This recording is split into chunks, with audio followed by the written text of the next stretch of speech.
Alright, Assalamualaikum warahmatullahi wabarakatuh. Selamat sejahtera. Okay, pada hari ini kita akan sambung masih lagi unit 6.1. Hari ini kita akan fokuskan faktor yang ketiga yang mempengaruhi kadar elektrolisis, iaitu faktor jenis elektrod. Okay, sebelum tu kita akan refresh semula faktor yang kedua, iaitu faktor kepekatan elektrolit sebagai peringatan semula. Okey, kita lihat buku SPS dahulu, iaitu faktor yang kedua, iaitu faktor kepekatan elektrolit. Okey, dia bergantung kepada kepekatan ion yang dipilih untuk dinyacaskan pada anod. Alright.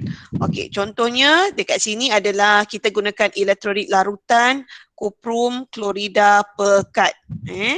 Ini larutan kuprum klorida pekat. So disebabkan dia kuprum 2 klorida pekat, okey, kita lihat ion yang terbentuk pada anod. Okey, ion yang terbentuk pada anod adalah ion-ion seperti ion klorida dan juga ion hidroksida. Sebab dia bercas negatif. Okey, sebab anod dia casnya adalah positif, maka dia akan menarik ion-ion yang bercas positif, iaitu ion klorida dan juga ion hidroksida.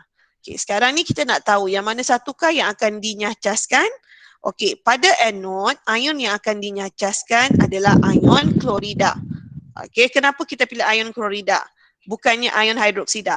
Okey, kita lihat dalam siri elektrokimia. Anion, ion yang terbentuk pada anod, iaitu ion klorida dan juga ion hidroksida. Kalau ikutkan faktor yang pertama yang mempengaruhi elektrolisis adalah ion yang terletak di bawah pada siri elektrokimia, maka ianya yang akan dipilih untuk dinyacaskan. Kalau kita lihat dekat sini, ion hidroksida sepatutnya dipilih untuk dinyacaskan. Lalu akan terbentuknya gas oksigen pada anod. Tetapi dalam kes ini, disebabkan kita gunakan elektrolit, kepekatan elektrolit yang tinggi, maka kita akan pilih ion klorida untuk dinyacaskan. Lalu terbentuklah gas klorin pada anod. Sepatutnya ion hidroksida, tapi tidak, disebabkan kita gunakan elektrolit yang pekat. Elektrolit yang pekat, maka ion klorida lah yang dipilih untuk dinyacaskan. Maka hasil pada anod adalah gas klorin. Okey, pada kanod, pada katod seperti biasa. Katod adalah terminal negatif, katod adalah terminal negatif dan ia akan menarik ion-ion yang bercas positif, iaitu ion kuprum dan juga ion hidrogen. Dekat sini juga, kalau kita tengok dalam siri yang ini, kita akan pilih ion kuprum untuk dinyacaskan. Sebab dia terletak di bahagian bawah dalam siri kereaktifan, dalam siri elektrokimia. Kita pilih ion kuprum. Berbeza dengan yang ini. Yang ini kita pilih ion klorida untuk dinyacaskan sebab dia merupakan elektrolit yang pekat. Tapi bagi katod kita akan guna seperti biasa, syarat yang pertama iaitu yang terletak di bawah dalam siri elektrokimia. So, maka logam kuprum yang akan terbentuk pada katod. So ini alasan dia. Kenapa ion klorida dipilih untuk dinyacaskan? Kerana ion klorida lebih pekat daripada ion hidroksida. Okey. Dan di katod pula, kenapa ion kuprum dipilih untuk dinyacaskan? Kerana ion kuprum terletak di bawah ion hidrogen dalam siri elektrokimia. Okey, baik. So hari ini kita akan masuk faktor yang ketiga, iaitu faktor jenis elektrod. Sebelum tu kita tengok pada buku teks dahulu. Buku teks anda pada muka surat 189. Okey. Jenis elektrod yang digunakan juga mempengaruhi pemilihan ion untuk dinyacaskan. Okey, contoh yang pertama. Okey, jika jenis logam yang digunakan adalah anod adalah sama dengan jenis ion logam dalam elektrolit. Contohnya dekat anod dia gunakan logam kuprum. Kemudian dalam pada elektrolit juga ada melibatkan kuprum juga. So apa yang akan berlaku? Okey, di anod atom logam akan mengion untuk membentuk ion positif yang melarut ke dalam elektrolit. So kalau kita guna yang sama, elektrolit yang sama dengan anod, maka logam yang pada anod tu dia akan melarut menjadi ion. Di katod, ion logam tersebut akan dinyacas dan membentuk atom logam yang terenap pada katod. Tadi contohnya macam pada anod dia gunakan logam kuprum, pada elektrolit juga ada kuprum. Contohnya seperti kuprum 2 sulfat. Okey, nanti anod tu iaitu logam kuprum akan mengion, membentuk ion. Dia akan mengion, membentuk dia akan mengion untuk membentuk ion positif. Jadilah ion kuprum contohnya. So, ion kuprum tu nanti akan bergerak ke katod. Lalu ion kuprum akan dinyacaskan membentuk atom logam yang terenap pada katod. Maksudnya nanti ion kuprum tadi yang bercas positif akan pergi ke katod dan dinyacaskan menjadi logam kuprum. Okey. Okey, yang ketiga, kepekatan ion logam dalam elektrolit tidak berubah. Tadi kita guna kuprum 2 sulfat kan. Jadi dia punya kepekatannya tidak akan berubah. Walaupun tadi ion kuprum telah dinyacaskan membentuk atom logam. Okey, sepatutnya dia akan berubah kepekatan. Tapi yang kes ini tidak. Sebab apa tidak? Kerana kadar atom logam mengion untuk membentuk ion logam di anod. Itu yang pertama. Kadar atom logam pada anod mengion untuk membentuk ion logam di anod adalah sama dengan kadar ion logam dinyacaskan untuk membentuk atom logam lalu terenap pada katod. Okey, kenapa kepekatan elektrolit tidak berubah? Kadar pengionan pada anod adalah sama dengan kadar penyacas pada katod. Sama, kadar dia, pertukaran dia jadi ion dan pertukaran dia untuk dinyacas adalah sama. That's why pada elektrolit dia tidak akan berubah. Okey, kita lihat yang B, situasi B. Jika bahan yang digunakan sebagai anod tidak sama dengan jenis ion logam dalam elektrolit, maka contohnya tadi kita gunakan kuprum sebagai anod. Tapi kita punya elektrolit kita gunakan argentum nitrat. Nampak tak sama kan? Kuprum dengan argentum nitrat. So kuprum dengan argentum tak sama. So apa yang akan berlaku? Atom di anod tidak akan melarut ke dalam elektrolit. Jadi kuprum tu tadi tak akan melarut. Pada anod logam kuprum tak akan melarut ataupun mengion menjadi ion kuprum. Ion negatif pada elektrolit pula yang akan dinyacaskan pada anod. So ion negatif pada elektrolit. Contohnya kita ada guna logam kuprum dan juga elektrolit argentum nitrat. Jadi nanti ion nitrat yang bercas negatif tadi akan dinyacaskan pada anod. Jadi kita akan nampak kat situ nanti akan ada gas nitrogen pada anod. Okey. So di katod, ion yang kurang elektropositif akan dipilih untuk dinyacas. So antara ion kuprum dengan ion argentum, yang mana satu yang akan dipilih untuk dinyacaskan? Kita tengok dalam siri dalam siri elektrokimia. Mana dia? Okey, ni siri elektrokimia. So pada katod nanti kita ada ion argentum. Ni ion argentum dengan cukup padam dulu. Ion argentum dengan ion kuprum. So yang mana satu akan dinyacas? Ion argentum akan dipilih untuk dinyacaskan pada katod. Jadi dekat nanti pada katod akan ada logam argentum. Okey? Okey, baik. So kita nak lihat contoh soalan. Okey. Oh, sudah balik. Sorry. Laptop saya tertongging. Okey. Kita lihat penerangan dekat sini pula. Jika jenis logam yang digunakan sebagai anod adalah sama. adalah sama dengan jenis logam yang terdapat dalam larutan elektrolit, maka anod akan melarut membentuk ion logam tersebut. Contohnya kes ni lah. Okey, ini adalah elektrod kuprum. Anod, ini adalah anod, ini adalah katod. So, katod ni dia gunakan logam kuprum dan dia punya elektrolit ialah larutan kuprum 2 sulfat. Ini kes yang pertama.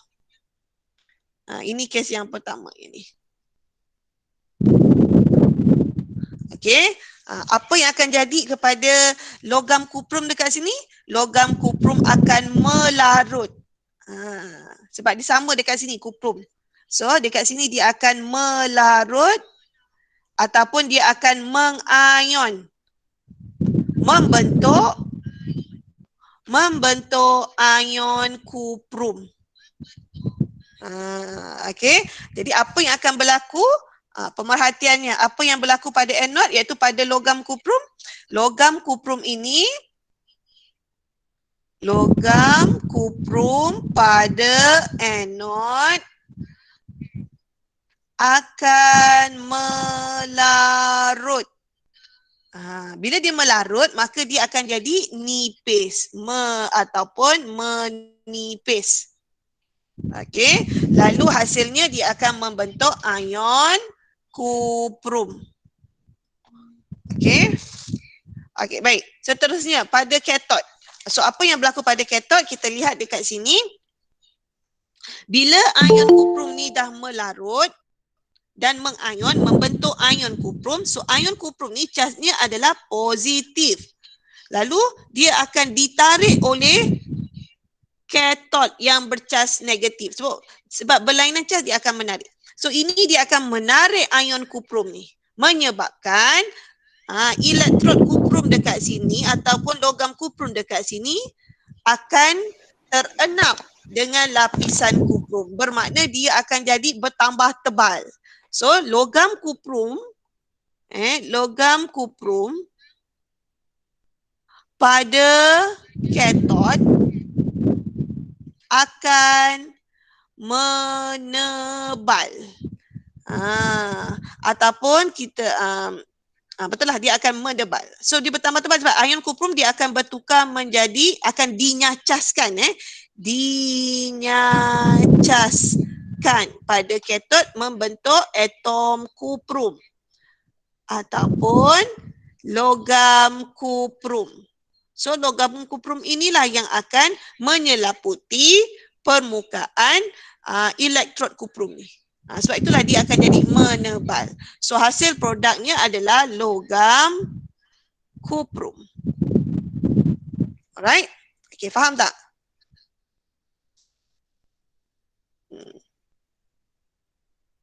Okay. Okay, baik. So sekarang ni kita lihat eksperimen. Okay, lihat buku SPS pada muka surat pada muka surat 84. Muka surat 84 buku SPS. Okey, yang ini kamu ambil daripada buku teks juga pada muka surat 190. Ambil pada sini dan salin semula. So cikgu lihat terus pada buku teks. Okey, awak pun boleh juga tengok pada buku teks. Dalam masa yang sama awak terus transferkan pada muka surat 84 buku SPS. Okey, baik. So tujuan ni adalah untuk mengkaji kesan jenis elektrod terhadap pemilihan jenis ion untuk dinyacaskan pada elektrod. Ni faktor jenis elektrod. So bagaimanakah jenis elektrod mempengaruhi pemilihan jenis ion untuk dinyacaskan pada anod?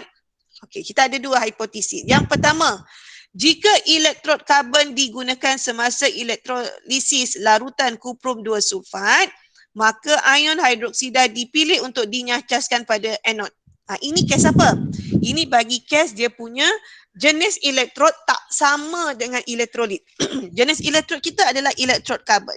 Kita punya elektrolit adalah larutan kuprum 2 sulfat. So, pada anod siapa yang akan dinyacaskan? Okey. Tapi dekat sini hipotesis mengatakan bahawa ion hidroksida akan dinyacaskan. Jadi dekat sini bila ion hidroksida dipilih untuk dinyacaskan, maka dia akan menghasilkan gas oksigen pada anod. Okey, situasi yang kedua, apabila jika elektrod kuprum digunakan semasa elektrolisis larutan kuprum 2 sulfat, maka ion kuprum terhasil pada anod. Lalu dia akan dinyacaskan membentuk atom kuprum ataupun logam kuprum pada anod. So kes yang kedua ni apabila elektrod yang digunakan adalah sama dengan elektrolit. Elektrodnya kuprum, elektrolitnya kuprum 2 sulfat. Okey, baik. So PEM boleh ubah dimanipulasikan. Yang berbeza, yang tak sama. Yang tak sama adalah jenis elektrod. Sekejap. So yang tak sama adalah jenis elektrod. Kita ada dua situasi. Yang pertama kita guna elektrod karbon, yang kedua kita guna elektrod kuprum. Okey, yang bergerak balas kita nak lihat apakah hasil elektrolisis pada anod. Apa yang terbentuk? Gas oksigen ke gas ataupun logam pada anod. Okey, yang dimalakan iaitu yang sama. Kita punya elektrolit. Apa yang sama tentang elektrolit? Dia punya jenis dan dia punya kepekatan. Okey, baik. So kita lihat pada gambar rajah yang ini kali pertama kita akan gunakan elektrod karbon. Dan kita punya elektrolit ialah larutan kuprum 2 sulfat. So ini pada anod, ini pada katot. So tadi kita dah belajar secara teori. Kita dah belajar secara teori yang mana satukah yang akan mengayon, yang mana satukah yang akan dinyacaskan. Okay, sekarang ni dia gunakan di situasi dia adalah yang tak sama. Elektrod tak sama dengan elektrolit. So apa yang berlaku? Kalau dia tak sama. Apa yang berlaku bila dia tak sama? Tengok balik semula pada buku teks awak. Tengok semula pada buku teks. Apa yang dia kata tadi? Sekejap, cikgu cari.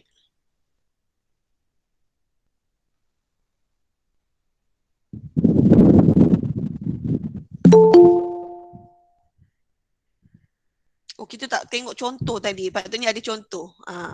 Okey, kita tengok pada contoh dulu pelajar. Takut kamu tak nampak. Okey, contohnya elektrolisis larutan argentum nitrat yang menggunakan elektrod argentum. So, yang ini dia punya elektrod adalah sama dengan dia punya elektrolit. So, ion-ion yang hadir dalam larutan argentum nitrat semasa elektrolisis adalah ion argentum, ion nitrat, ion hidrogen dan ion hidroksida. Ingat yang pertama dia akan membentuk ion yang bercas positif, yang kedua dia akan membentuk ion yang bercas negatif. Dan apabila dia menggunakan larutan, maka adanya kehadiran ion hidrogen dan juga ion hidroksida. So ini basic yang awak kena ingat. Okay, yang pertama ingat argentum dia ion bercas positif. Kalau yang kedua dia adalah ion yang bercas negatif iaitu ion nitrat. Kemudian apabila kita menggunakan larutan maka wujudnya ataupun mana hadirnya ion hidrogen dan juga ion hidroksida sebab dia larutan. Okay. Pada katot ialah elektrod yang negatif. Elektron negatif seperti biasa dia akan menarik ion-ion yang bercas positif. So yang bercas positif ion argentum dengan ion hidrogen. Okey, kat sini kita akan pilih ion argentum untuk dinyacaskan. Kerana ion argentum kurang elektropositif berbanding dengan ion hidrogen ataupun senang kita kata kita tengok dalam siri elektrokimia. Dalam siri elektrokimia ion argentum terletak di bahagian bawah berbanding dengan ion hidrogen. Ion hidrogen letak ke atas, ion argentum letak dekat bawah. Okey. Maka ion argentum lah dipilih untuk dinyacaskan. Oleh yang demikian, logam argentum terenak pada katot. So ion argentum akan dinyacaskan membentuk atom argentum ataupun logam argentum. So kita akan nampak pada elektrod pada katot tu nanti dia punya elektrod tu akan jadi menebal. Sebab kita guna elektrod argentum, tambah lagi dengan argentum, maka dia punya elektrod akan menebal. Okey. Okey, pada anod pula, okey, yang merupakan elektron positif. Dia akan menarik ion-ion yang bercas negatif. Apa ion yang bercas negatif? Ion nitrat dan juga ion hidroksida. Itu adalah ion yang bercas negatif. Tapi dekat sini, tapi apa yang dekat sini yang berlaku ialah disebabkan kita gunakan elektrod yang sama jenis, maka ion argentum elektrod yang jadi elektrod tu anode iaitu argentum tu dia akan melarut lalu membentuk ion argentum apabila atom argentum di anod mengion. So ion nitrat dan ion hidroksida tidak dinyacaskan. Sebab apa? Syaratnya sebab dia punya elektrod dia adalah sama dengan elektrolit. So ion nitrat dengan ion hidroksida tidak dipilih untuk dinyacaskan. Jadi elektrod argentum melarut dalam elektrolit. Maka dia punya anode dia akan jadi menipis. Tapi apa jadi pada kepekatan ion argentum dalam elektrolit? Tidak berubah. Kepekatan tidak berubah kerana kadar pengionan anode atom argentum di anode untuk membentuk ion argentum adalah sama dengan kadar ion argentum dinyacaskan untuk membentuk atom argentum yang terenap pada katod. Kepekatannya tak berubah. Cuma dia punya tu akan menipis je lah. Elektron ni akan menipis. Sebab apa? Dia telah melarut membentuk ion argentum. Okey. Sekarang ni kalau kita gunakan elektrod yang tak sama dengan elektrolit.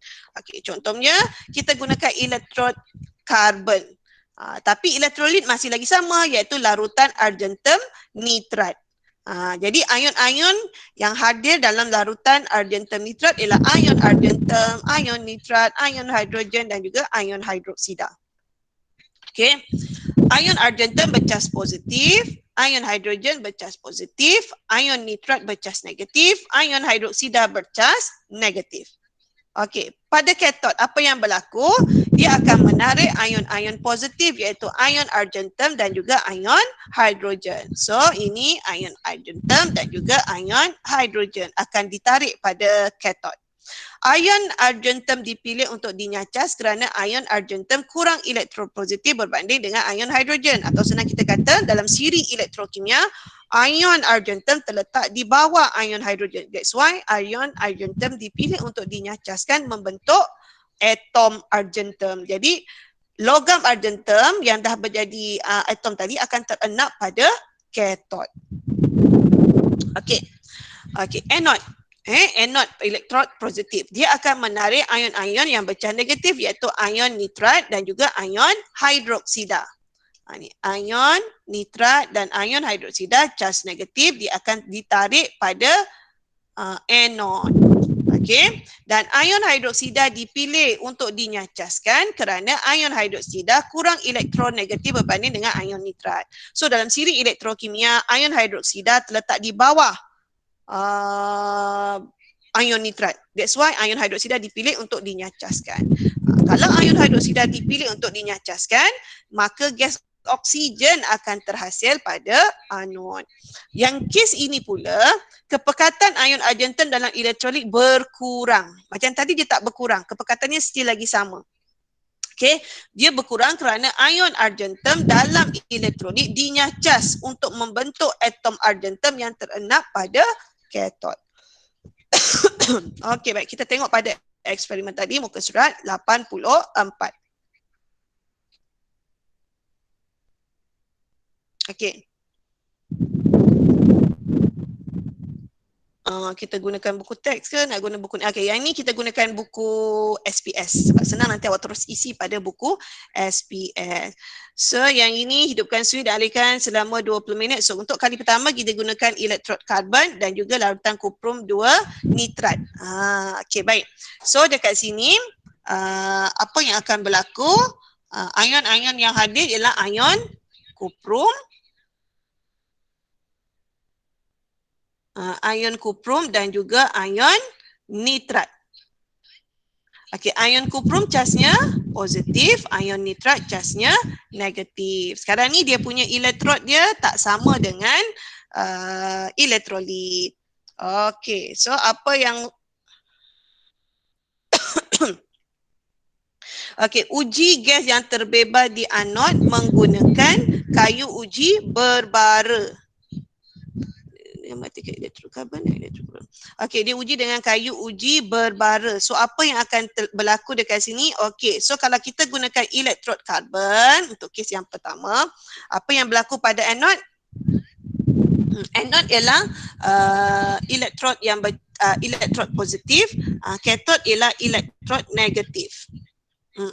Apa yang berlaku? So ion yang bercas negatif ialah ion apa? Yang hadir dalam larutan kuprum. Ingat kita gunakan elektrolit kuprum 2 nitrat. Tengok. Dia gunakan kuprum 2 nitrat. Okey, jadi ion apa kat sini?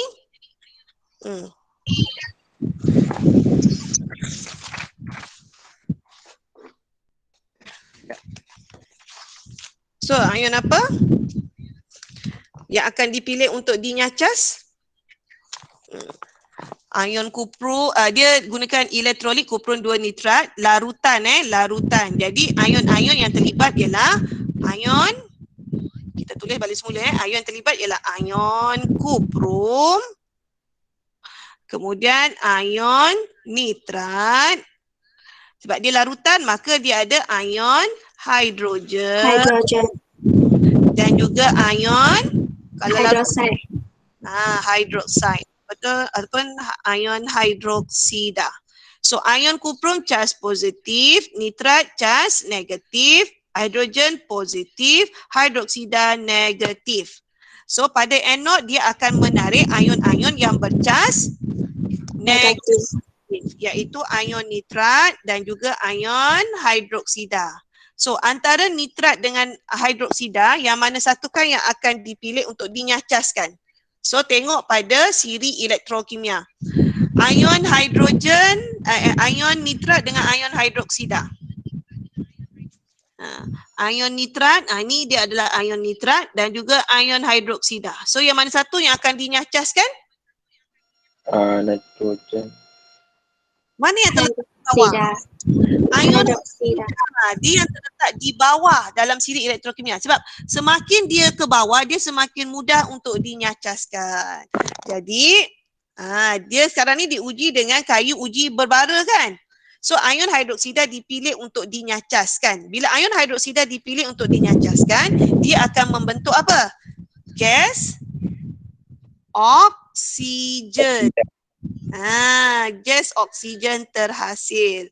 Bila dia uji dengan kayu uji berbara, apa yang kita nampak? Pemerhatian, apa yang kita nampak? Bara akan jadi apa? Kalau gas oksigen dia membantu dalam pembakaran. Jadi bara tu nanti akan menyala semula, menjadi keluar api. Sebab gas oksigen membantu dalam pembakaran. Jadi gas oksigen yang terhasil akan menyalakan kayu uji berbara. Alright. Okey, sekarang kita lihat pada kathod pula. So, kathod ialah elektrod negatif. Jadi dia akan menarik ion-ion yang bercas positif. Iaitu apa dia ion yang bercas positif? Ion kuprum dan juga ion hidrogen. Okey, sekarang cikgu nak tanya, ion mana yang dipilih untuk dinyacaskan? Kuprum ke hidrogen? Positif. Kuprum ke hidrogen? Yang akan dipilih untuk dinyacaskan. Okey, tengok pada sisi kimia. Ion kuprum dengan ion hidrogen. Ni, this one. Ion kuprum dengan ion hidrogen. Mana yang dipilih untuk dinyacaskan? Kuprum. Yes, kenapa kita pilih kuprum? Kerana kuprum terletak di bawah Hidrogen. Dalam siri elektrokimia. Jadi apa yang terhasil dekat sini? Kuprum. Logam kuprum terhasil. Okey, jadi dekat sini apa pemerhatian dia? Logam kuprum ini dia berwarna perang. Jadi pada elektrod, pada kathod, elektrod karbon pada kathod akan terdapatnya pepejal perang. Pepejal perang ni apa? Kuprum. Pepejal perang terenap. Terenap tu maksudnya dia menyelaputi. Dia terenap maksudnya dia terbentuk pada permukaan. Elektrod karbon. Itu maksud terenap. Sekarang ni kita lihat sekiranya kita menggunakan elektrod kuprum. Eksperimen ni sama. Tengok pada gambar Raja tadi. Eksperimen ni sama tapi dekat sini kita gantikan dengan elektrod kuprum. Elektrolit masih lagi sama iaitu kuprum 2 nitrat. So apa yang berlaku dekat sini? Kalau kita guna kuprum. Okey, so ionnya masih lagi sama. Ini ion-ionnya. Ion kuprum, ion nitrat, ion hidrogen dan juga ion hidroksida. Pada anod dia positif, kathod dia negatif. So pada kathod apa jadi? Dia ingat sama elektron dia sama, kuprum dengan elektrolit ada kuprum. So apa yang akan berlaku dekat sini? Elektron itu sendirilah iaitu kuprum itu dia akan melarut ataupun dia akan mengion. Dia akan mengion lalu dia akan membentuk ion kuprum dekat sini. Ion kuprum 2 terhasil. Anod itu sendiri yang akan melarut. Jadi pada anod kita akan nampak elektrod kuprum bukan tak payah sebab pemerhatiannya elektrod kuprum melarut ataupun dia akan menjadi nipis. So ion kuprum terbentuk. Pada kathod pula macam biasa apa yang akan berlaku bila ion kuprum ini melarut bila elektrod kuprum melarut membentuk ion kuprum ni casnya adalah cas apa? Kuprum dekat sini. Dia akan ditarik untuk pergi ke kathod. Jadi yang kita nampak pada kathod ialah elektrod kuprum pada kathod akan menebal atau pepejal perang terenap. Jadi kuprum akan terhasil pada kathod. Itu kalau dia guna yang sama. Okey, baik. So namakan ion yang hadir dalam elektrolit. So ion apa yang hadir semua sekali? Ion apa? Ion kuprum, Nitrat. ion nitrat, larutan ion hidrogen Hidrogen. dan ion Hidroksida. hidroksida. Okey, namakan ion yang dipilih untuk dinyahcaskan di anod dan kathod bagi elektrod karbon. Ini kalau kita guna elektrod karbon. So pada anod yang dipilih untuk dinyahcaskan apa? Ini elektrod karbon. Pada anod yang dipilih untuk dinyahcaskan adalah ion apa? Nitrat. Kalau dia yang terhasil ialah gas oksigen dan ion apa? Ion hidroksida. So, ion hidroksida. Dia bercas negatif. Anod elektrod positif. Dia yang dipilih untuk dinyahcaskan sebab ion hidroksida terletak di bawah berbanding dengan ion apa? Ion hidroksida berbanding dengan ion nitrat. Okey, so hasil yang terbentuk adalah gas oksigen. Okey, pada kathod pula. Ini kalau kita guna elektrod karbon, kita tengok balik pada keputusan ni. Pada kathod, apa yang akan terhasil adalah kuprum terhasil. Jadi ion apa? Ion apa yang wujud pada kathod? Ion Kuprum. kuprum. So yang terhasil adalah logam kuprum. Okey. Yang ini namakan ion yang terhasil di anod dan hasil yang terbentuk di katod bagi elektrod kuprum. Kalau di kuprum, apa ion yang terhasil di anod dan hasilnya? Dia nak dua-dua dia ada dua maklumat kat sini. Dia nak ion yang terhasil di anod dan hasil yang terbentuk. Oh, dekat katod dia nak hasil. Apa hasilnya? Dekat anod dia nak ion. Yang terhasil dekat anod. So, pada anod ion apa? Kuprum. Pada anod ada ion kuprum 2. So, kita tulis kat sini ion kuprum 2. Okey, pada katod dia nak hasil. Apa hasilnya pada katod?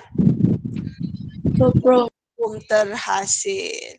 So, kuprum terhasil. Okey, adakah hipotesis diterima? So, kita tengok. Hipotesis, betul tak ni diikut hipotesis? Hipotesis kata apa? Oh, kat sini hipotesisnya. Okey, hipotesis kata apa? Jika elektrod karbon digunakan semasa elektrolisis, larutan kuprum 2 ni diguna kuprum 2, kat situ diguna kuprum 2 nitrat, sama je. Maka ion hidroksida akan dipilih. Betul tak tadi? Pada anod ion hidroksida dipilih kan membentuk gas oksigen. So betul. Okey, yang kedua, jika elektrod yang sama digunakan, elektrod kuprum digunakan dengan elektrolit kuprum 2 nitrat. So sama. Okey. So sama. Maka ion kuprum terhasil pada anod membentuk logam kuprum. So ini pun diterima. Jadi hipotesis diterima. So tulis je hipotesis diterima ataupun ya saja pun dah okey. So kesimpulannya tulis semula hipotesis. Ada dua kan? So tulis semula. Okey. Boleh faham tak? Ada soalan tak nak tanya tentang ni jenis elektrod? Tak ada. Okey, sekarang kita nak masuk aplikasi elektrolisis dalam industri. Okey, apa kegunaan elektrolisis dalam industri? So, ini okey, logam-logam ini awak tengok daripada buku teks. This one. Yang pertama dalam pengekstrakan logam. Okey, anda telah mempelajari kedudukan logam dalam siri kereaktifan logam. So kita ada belajar dua siri. Masa tingkatan 5 ni kamu belajar siri elektrokimia. Iaitu yang cation dan juga anion. Yang mana satu yang akan dipilih untuk dinyacaskan. Semasa kamu di tingkatan 3, kamu dah belajar siri kereaktifan logam. Rasanya kamu dah lupa. Okey. Okey, dalam siri kereaktifan logam, awak hafal formula ni. Okey. Kalau nak kahwin mesti ada zakat bersama 3 pelamin kuning atau emas. Okey. So, ni siri kereaktifan logam Okey, so kita lihat. Kita ambil perkataan yang pertama. Okey, K, na, K, M, A, Z, B, B, E, T, I, P, Q, A dan E. Dan ni terus kita ambil emas. So apa dia punya formula dia? Okey. Yang ini adalah kalium, natrium, kalsium, magnesium, aluminium. Okey. Okey, sekejap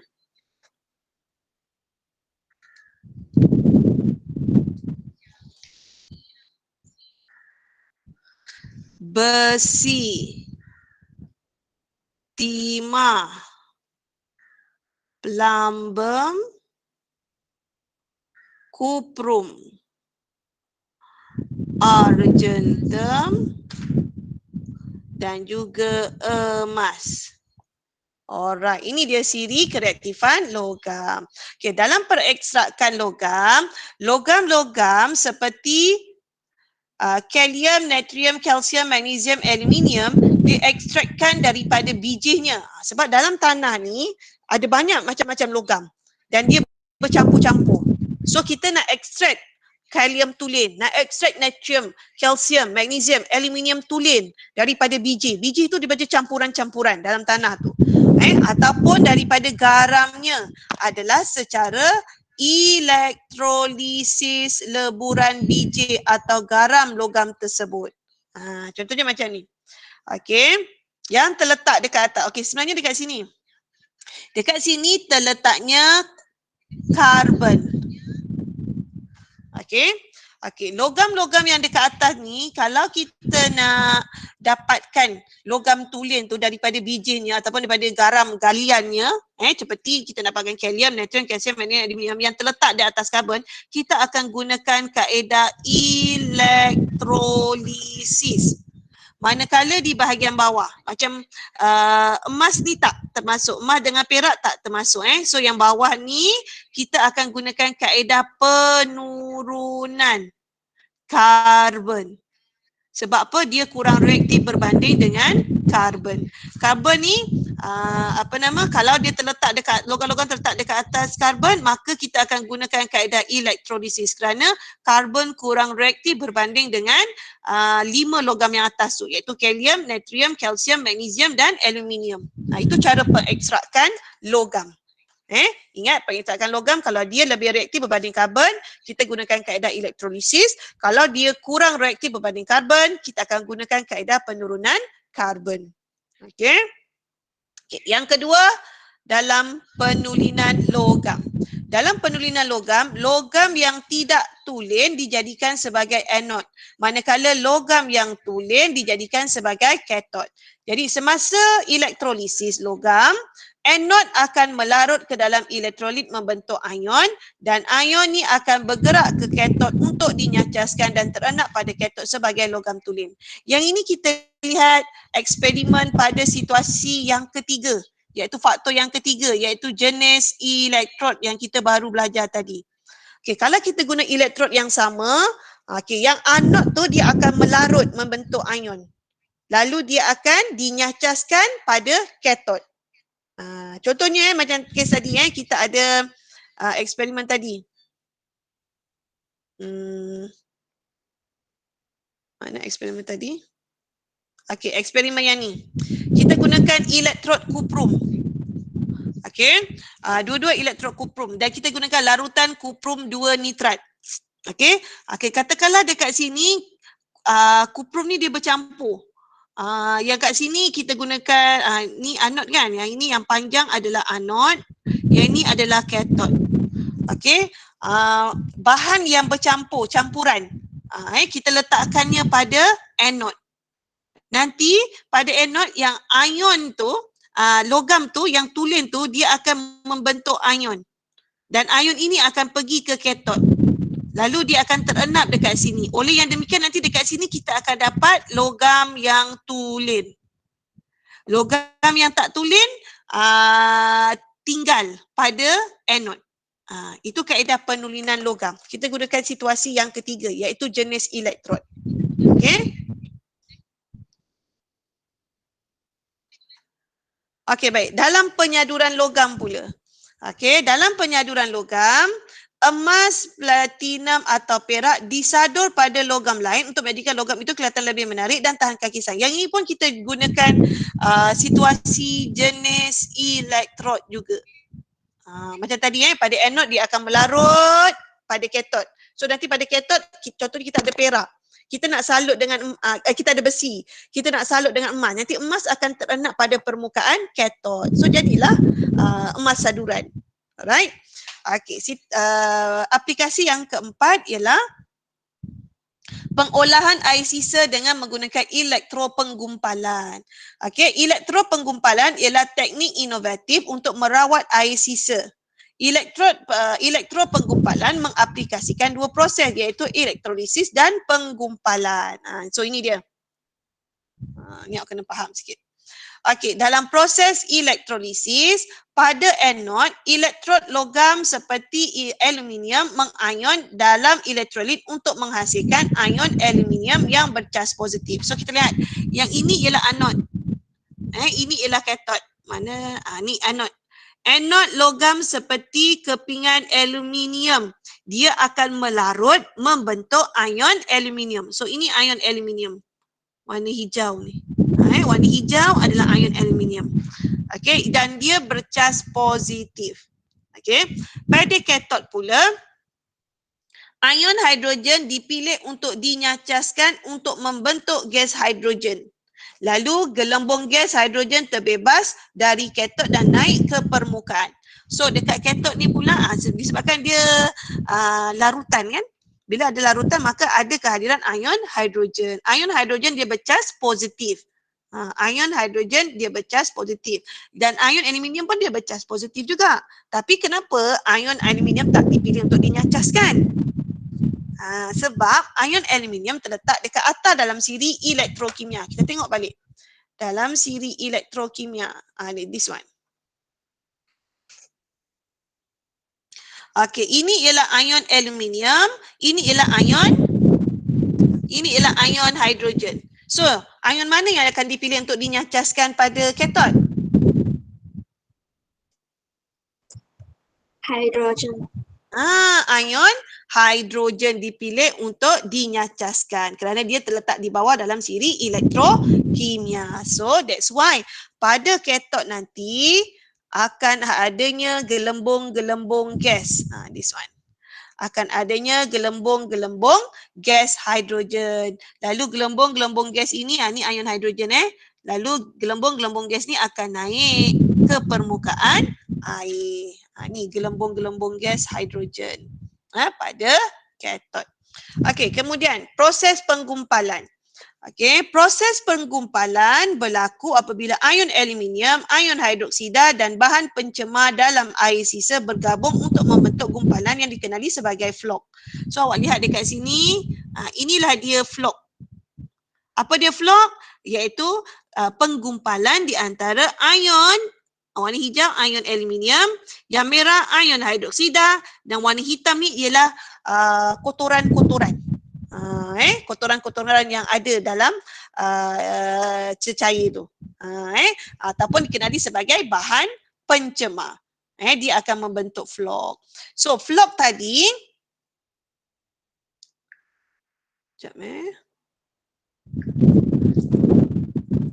Okey, flok tadi, flok yang terperangkap dalam gelembung gas yang terlepas dari katod dibawa naik ke permukaan air. So dia masuk dalam gelembung-gelembung, ni dia. Dia masuk dalam gelembung-gelembung gas ni naik ke dalam. So kita boleh singkirkan flok tu. Sebab flok tu mengandungi apa? Mengandungi bahan pencemar ataupun sisa yang kita tak ingini. Okey. Kemudian flok yang lain pula akan tenggelam dan berkumpul dekat dasar. Ini flok yang tenggelam. So yang ini adalah flok yang terapung. Jadi kita boleh singkirkanlah dalam rawatan air sisa. So yang dekat atas ni kita boleh singkirkan, yang dekat bawah ni pun kita boleh singkirkan. So yang terhasil adalah air yang bersih lah. Alright. Okay, so kita jawab soalan dalam buku SPS. Okay, ni dalam pengekstrakan logam. Logam-logam yang apa? Daripada karbon. Seperti kalium, kalsium, magnesium, aluminium. Kita tengok tadi dalam siri kereaktifan logam. Mana jadi cikgu lukiskan tadi? This one. Logam, kalium, natrium, kalsium, magnesium dan aluminium. Dia ni lebih reaktif berbanding dengan karbon ke dia kurang reaktif berbanding dengan karbon?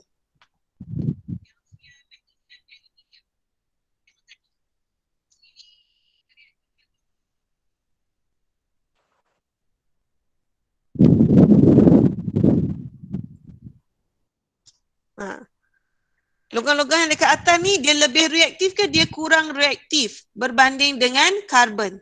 Lebih atau kurang? Reaktif. Dia lebih reaktif. Dia sebenarnya macam gini, saya lupa nak tuliskan kat awak.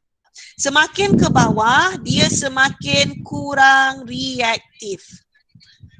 Semakin dia ke bawah, dia semakin kurang reaktif. Jadi, yang atas-atas ni bermaksud dia lebih reaktif berbanding. Karbon terletak di antara aluminium dengan zinc.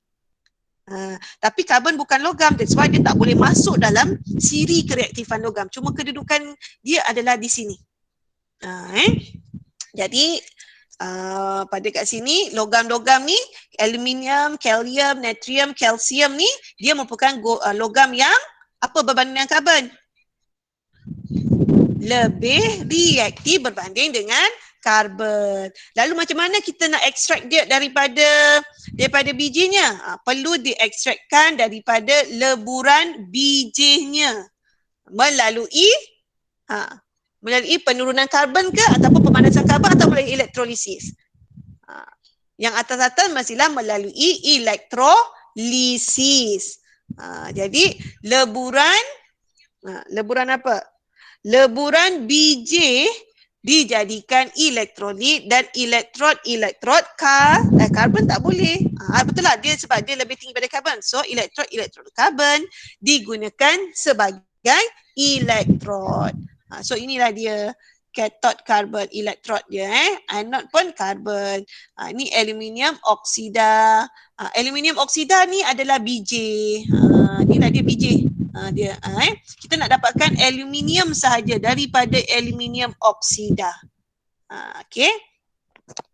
Okey, baik. Yang kedua ialah proses penyaduran.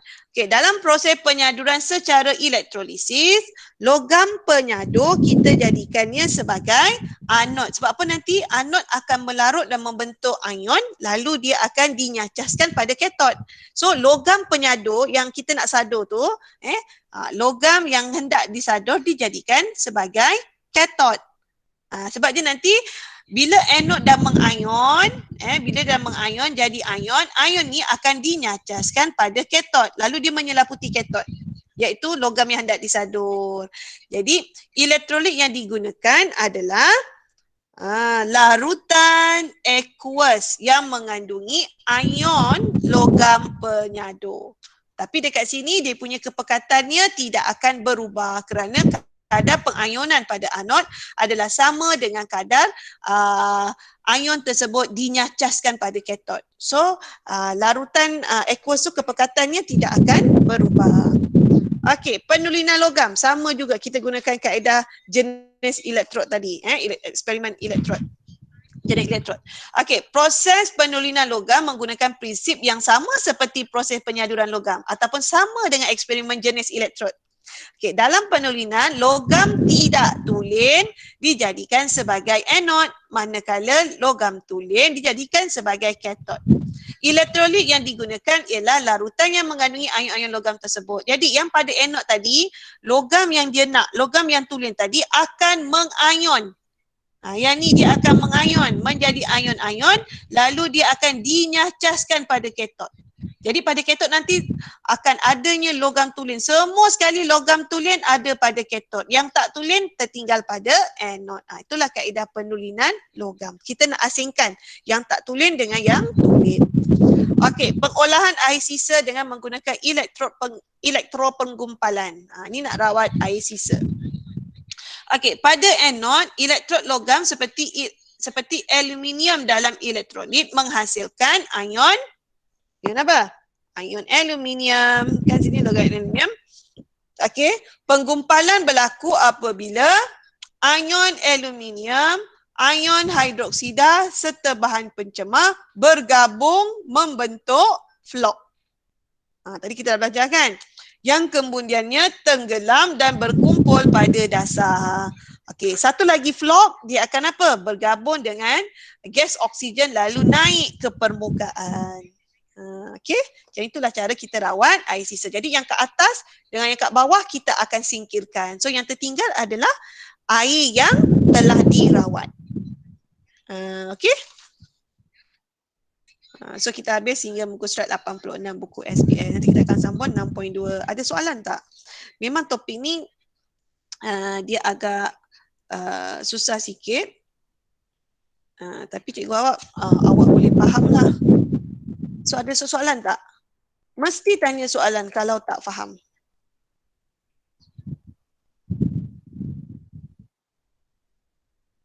Okey, cepat.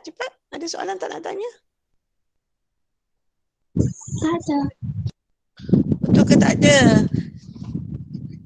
Topik ni agak susah sikit. Cikgu pun berbelit nak terangkan untuk awak faham.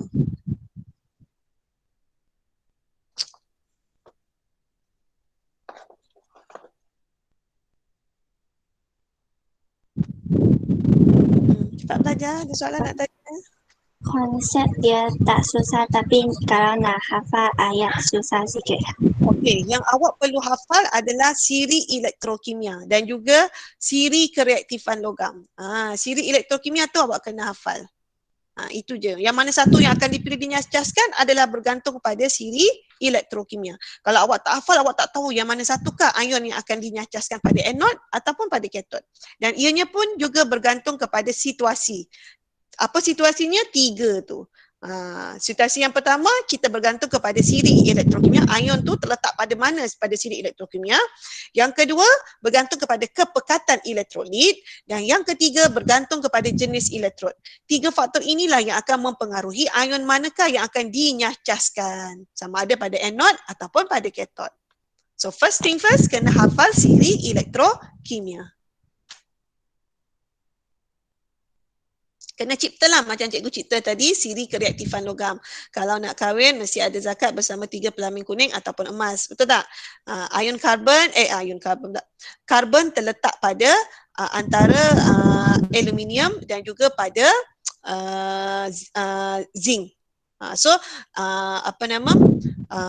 Logam-logam yang terletak di atas pada karbon, dia perlu melalui proses elektrolisis untuk mendapatkan logam yang tulen daripada bijihnya.